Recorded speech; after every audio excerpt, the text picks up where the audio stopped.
Déjeme decirle que hoy, 13 de enero, se celebra el Día Mundial de Lucha contra la Depresión. Esto es un trastorno emocional que afecta a más de 300 millones de personas en el mundo, siendo considerada la primera causa mundial de discapacidad. Entre los principales riesgos característicos de la depresión se destacan la tristeza permanente, pérdida de interés o placer en las actividades de la vida cotidiana, aislamiento, trastorno del sueño y del apetito, falta de concentración y sensación de cansancio. No se trata de un simple decaimiento en el estado de ánimo o emocional, ya que puede conllevar el surgimiento de otras enfermedades como estrés, fobias, ansiedad, trastornos obsesivos y, en el peor de los casos, conducir al suicidio. Y para esto quiero darle la bienvenida al doctor César Aurelio Velázquez. Él es director médico del Instituto de Neurología, Neurocirugía y Enfermedad Cerebrovascular, el INESEP, que se me hacen un equipo maravilloso constituido por grupo multidisciplinario que están en Querétaro y que quiero decir públicamente y agradecerles a todo este maravilloso equipo por la atención que han ayudado a mis padres, porque yo creo que todo el mundo necesitamos esta interacción cuando vemos a alguien tan querido como un ser cercano, ir deteriorándose o ir cambiando hábitos, y necesitamos de la ayuda de grandes profesionales. Así que muchísimas gracias. Y para hablar del Día Mundial de Lucha contra la Depresión, querido César, me da muchísimo gusto darte la bienvenida aquí en Bien y Saludable. Mucho gusto y le agradezco mucho la invitación, maestra Ethel. La idea es hablar justamente sobre depresión, en relación al 13 de enero, el día designado como Día para la Lucha contra la Depresión. Y bueno, me gustaría quizá hablar un poquito sobre qué es la depresión. Exacto. Que es una enfermedad, es que mucha gente lo confunde con tristeza, doctor, y eso es algo que me gustaría que nos comentaras. ¿Cuál es la diferencia de, bueno, es que hasta dicen estoy depre, y una cosa es una tristeza y una cosa es un padecimiento de depresión, esto que le llaman también la epidemia del siglo XXI, ¿no? Por supuesto. Creo que podríamos definir la depresión como un síndrome clínico que se caracteriza por un persistente estado de ánimo bajo, con alteraciones en la motivación, es decir, en las ganas, en la energía de hacer actividades, así como usted lo describía. Creo que la diferencia importante entre la tristeza y la depresión es que la tristeza es un síntoma y que la tristeza, así como la falta de motivación, pueden aparecer en distintos contextos en la vida ordinaria de todas las personas. Ante cada situación difícil que hay en la vida, puede aparecer de alguna manera esta baja en el estado de ánimo, pero mientras los mecanismos de nuestro cerebro funcionen adecuadamente para eliminar esos síntomas de tristeza y volver a la normalidad en cuanto al tono emocional, la realidad es que no termina por instaurarse un proceso de depresión, como hablando clínicamente. Ok, aquí, ¿cómo sé si hay un periodo de tristeza que comentaba bien, doctor César, que es uno de los síntomas, a que ya es una enfermedad de depresión? Porque todo el mundo hemos tenido estos periodos, pero hay cierto tiempo donde se termina. Desde un duelo puede ser, que también puede durar mucho tiempo, la pérdida de un ser querido, pero cuando ya se vuelve una enfermedad, esa línea tan delgada que ya necesitamos la ayuda de profesionales como ustedes. Claro, es una excelente pregunta, maestra. Ciertamente, estos mecanismos que hablamos que sirven para salir adelante ante estos cambios en las emociones que podemos tener como seres humanos, tienen un límite en donde, en relación al tiempo, nuestro cerebro tiende a volver a la normalidad en ese tono emocional, en la manera en que nos sentimos de manera continua.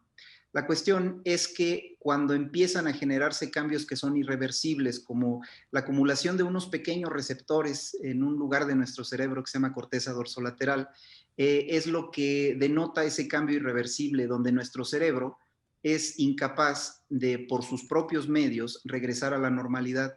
Justamente es ahí donde hablamos de depresión clínica, donde es un problema médico que requiere tratamiento tanto de terapia, que es la parte fundamental para tratar problemas de depresión, como el tratamiento médico. También tratamiento farmacológico. Entiendo que hay un tema de química cerebral, donde es algo que el paciente no puede decir, échale ganas, ni puede controlar, necesitamos la ayuda. Sí, por supuesto. La realidad es que todos los procesos bioquímicos que genera la depresión en el cerebro conllevan a que, sobre todo, la motivación, que es esta, digamos, disponibilidad de ganas, de energía para realizar actividades diarias, disminuya. Esto es lo que en especial ocasiona que caigamos en ese círculo vicioso, donde por más que queramos de alguna manera salir adelante, echándole ganas, viendo Ujú. la situación con optimismo, haciendo ejercicio, meditando, llega un momento en el que ya no es posible, debido con estas estrategias, el salir adelante y de alguna manera eliminar esos síntomas de depresión. Ok, los síntomas, como lo comentamos al inicio, doctor César Aurelio Velázquez, director médico del Instituto de Neurología, Neurocirugía y Enfermedad Cerebrovascular que están en Querétaro. Estamos hablando de, puede ser insomnio, tristeza, pérdida de las ganas de hacer lo que antes te gustaba, falta de motivación, ¿no? En general.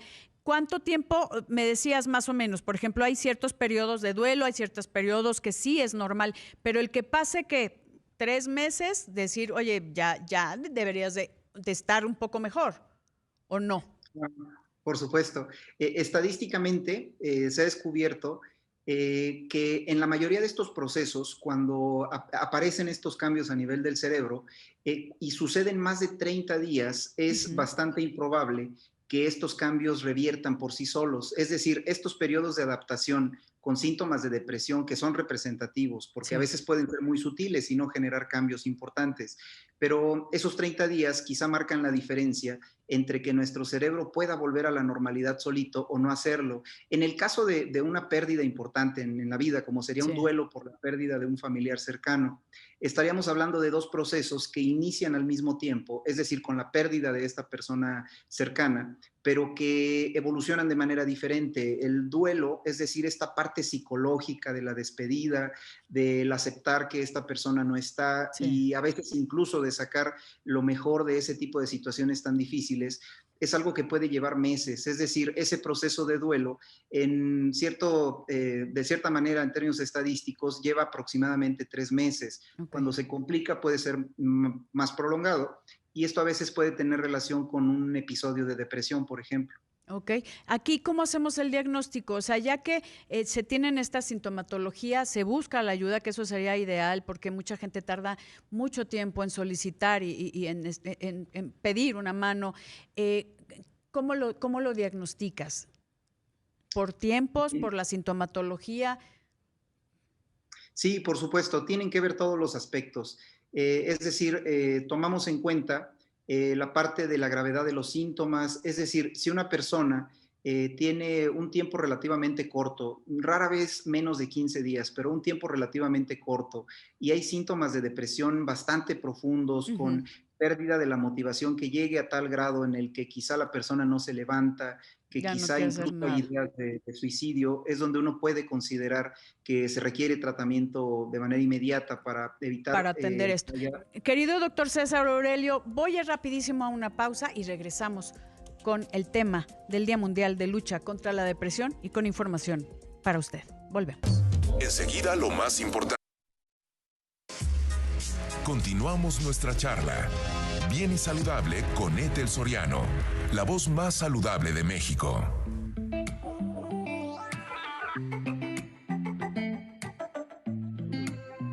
Estoy platicando con el doctor César Aurelio Velázquez, director médico del Instituto de Neurología, Neurocirugía y Enfermedad Cerebrovascular, el INESEV, acerca del Día Mundial de la Lucha contra la Depresión.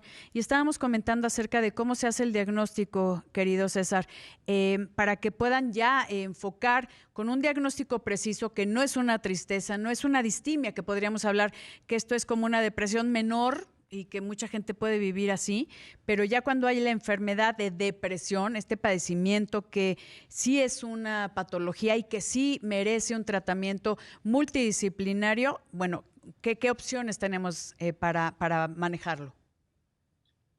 Por supuesto.